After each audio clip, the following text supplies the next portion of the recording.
Alright, so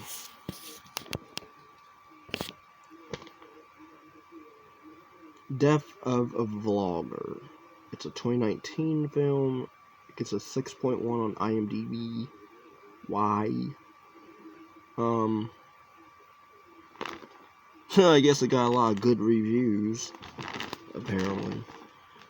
I mean, it's a lost footage film, mockumentary type thing, about this guy named Graham, who he's an ambitious vlogger, and pretty much he captures paranormal activity on his camera, and then he posts it, and then it goes viral, and then he's getting, a lot of views and likes and all that. And then, of course, the movie tries to... It's written also by the guy that plays Graham. Funny enough, it's the director and writer. The director also wrote this movie. His name's Graham, and he plays the lead character named Graham, because I guess it's supposed to be real footage or whatever. In this movie, it seemed a bit long, because there's a point at the third act which I thought would have been over, because it seemed like it's a happy ending, but then it goes on for a couple more minutes. I'm like, what? And then of course this nonsensical ending. Of course, it's a typical found footage mockumentary whatever ending. Granted, at least 2 out of the 1, I guess, the main character dies, and the other people live. But I mean, again, the acting is fine. This movie because you can tell it's a low budget for sure, because it's mainly really one location they're at. I mean, they go to a restaurant, and they go to this other woman's house who's a journalist. They interview, because pretty much it's, again, a found footage mockumentary type thing, so they're looking at his footage throughout the flick, and then we have interviews with the people that interacted with him or stuff like that. And yeah, again, there's really no effects in this. I mean, granted, they do try to do J-horror in this, which, I mean, people are probably gonna laugh at it, because I didn't really laugh at it. It was kind of creepy, because it did have me jump a bit, because it's just it's a really simple, it's a cliche, Japanese ghost image of a ghost, where it's a woman with long black hair over her face, and she runs at you or hides around in the house. And also, I kept chuckling a little bit whenever they don't call houses homes, or homes houses, or apartments, because this guy lives in an apartment. He calls it a flat, so I'm like, is that what they call it in where he's from, Scotland or whatever? Because they kept, and even online, when he's looking it up, the history of the place that he lives, it's even called a flat. So I'm like, what? Well, you find out about this woman. Apparently, I guess back in the day, she stayed in her room all the time, or in her apartment all the time, and she never went out, and she always got stuff online and delivered to her apartment. But then people started to smell stuff from that apartment, and then they would go in there, and then there's no woman. So either she just disappeared, I guess. So whatever. And and again, it tries to be ambitious a bit, where it wants to keep you guessing, oh, is he really faking it? Because then we find out he earlier on, when the first paranormal activity that he's doing or experiencing, it was all rigged. you use the string to pull like a cup off the table or whatever. And like, there's like other stuff where this journalist woman points out in his videos, oh, his friend Erin, who supposedly went home, but really she was in the window watching him. And also she was the ghost hand that grabbed him. And I'm like, I mean, it tries to pull like an Emily Rose, where like, try to debunk this type of stuff. And of course, once people find out, oh, it was faked, of course he gets a lot of hate and shamed. Rightfully so, but I don't think he did not deserve, people do not deserve to get death threats over, faking paranormal stuff. I don't think that's, because, like, I mean, I sort of understand what people are saying, but they didn't need to, like, say, kill yourself and all that. Which he does at the end, which I'm like, why? Just to prove? But then how would that prove, really, that you're telling the truth about paranormal activity in your apartment? Because, like, people could still just say he was crazy. Maybe he believed it so much that he was mentally unstable. Because then he ends up going to the hospital because, like, he gets chased out. There was sort of an interesting scene where he hears noises in, like, his apartment, and they do a Paranormal Activity 3 with the sheet behind the babysitter. You know the scene with the fan. You know what I'm talking about. If anybody saw Paranormal Activity 3, you know what scene I'm talking about with the babysitter. And the sheet behind her. They pull that in this, and it's not really as creepy. I mean, it's a decently, like, effect, but like the scene that I'm talking about where that I thought was kind of decent, but then it's in other movies. Heck, I guarantee, I think it was in one of the Paranormal Activity movies where they did like a loop in the same area. Maybe not, but like pretty much he runs out of his kitchen, he runs through his front door, and then he's back into his kitchen. And then he runs back out of his kitchen, or his front door, and then back into the kitchen again. So, like, he's, like, stuck in a loop, which I thought was kind of cool.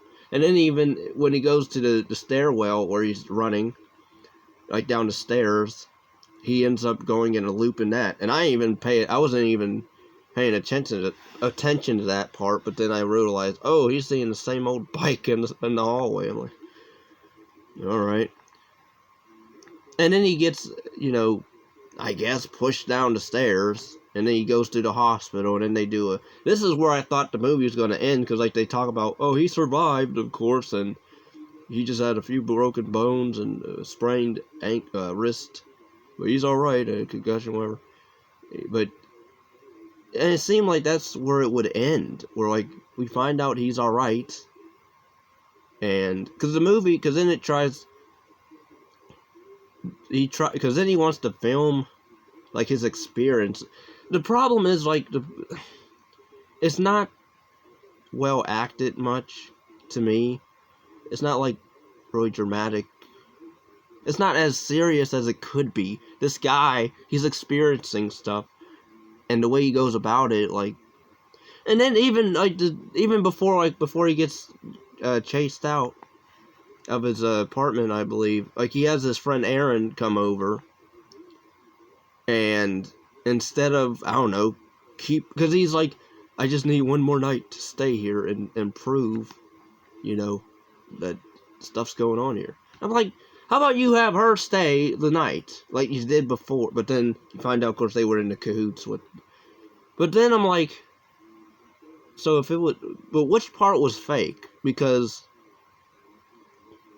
we already have, the journalist, like, points out stuff that was fake in different videos. But I'm like, so is the ghost that he's seeing actually Aaron? Dressed up creepily as a ghost? Or is that actually a entity? Because that's the part I was kind of iffy on, and then she's like, I don't know. And then his one guy friend, who's, like, also a YouTuber, and he's kind of stuck up and stuck into like his whole persona of this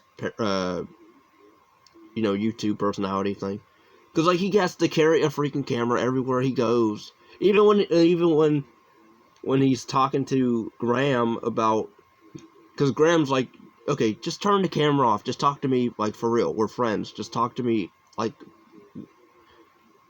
But then he doesn't, and then I'm like, screw this guy. I don't care about him. Because like he's one of those where it's a show all the time. Like he doesn't, like he's always acting. Like he's never really a real person. Like, so yeah, that, and then so the characters overall I didn't really care much for. And then again, the movie tries to be somewhat dramatic, but not really. It even starts off awkwardly, like where when we first meet Graham on camera, he's like talking about these soldiers that jump out of a airplane, and I think World War I or II, I believe, or something, and like, or in Germany or Russia or something, and like they broke their ankles or legs when they landed or something. I'm like, what's that have to do with? But yeah, like the paranormal stuff, I wasn't sure.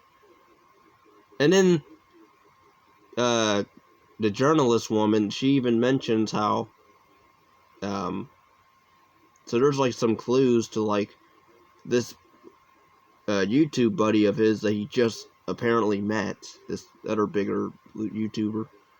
Apparently they already knew each other before the fact they started doing this. So then, because then the journalist goes into, oh, this account is all connected to the same, to Aaron, apparently, I guess, but then she connected it with the other guy and Graham and her. So, yeah. So again, like, this movie, like, it's not supposed to be a drama, horror, mystery. I mean, again, the ending's dumb, because it's like, I'm gonna kill myself to prove that ghosts are real, or that I was telling the truth. Why would you do that? Like, it doesn't make any sense to me. I mean, again, like,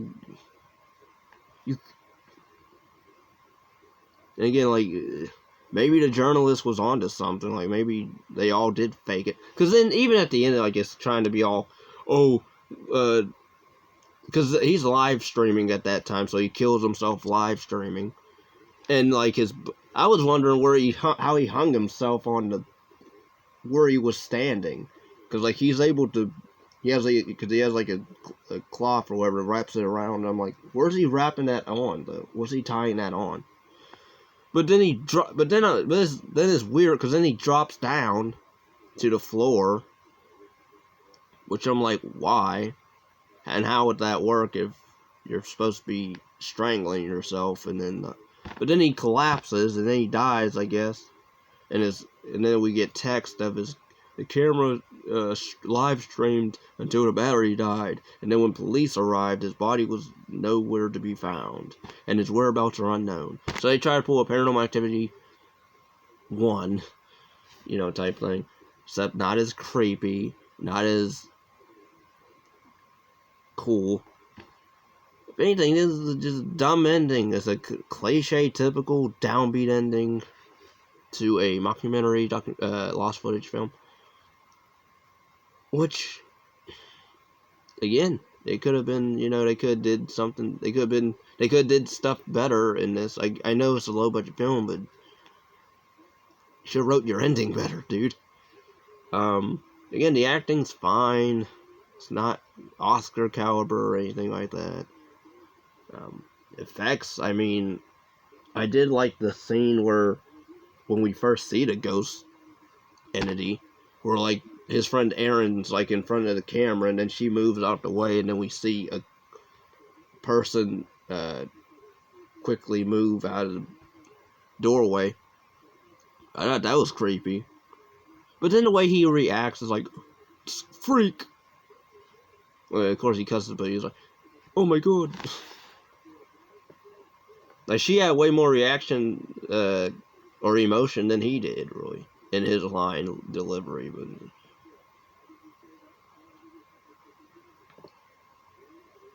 so I don't know.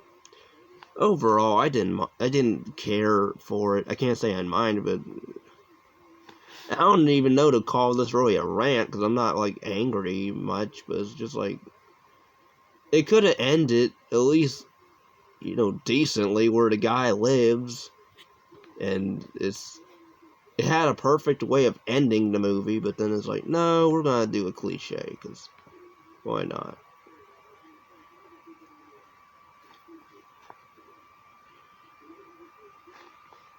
So yeah, whatever. Anyway, I hope you enjoyed this video. Please give it a like, thumbs up, subscribe, comment, share. Till next time, peace and love.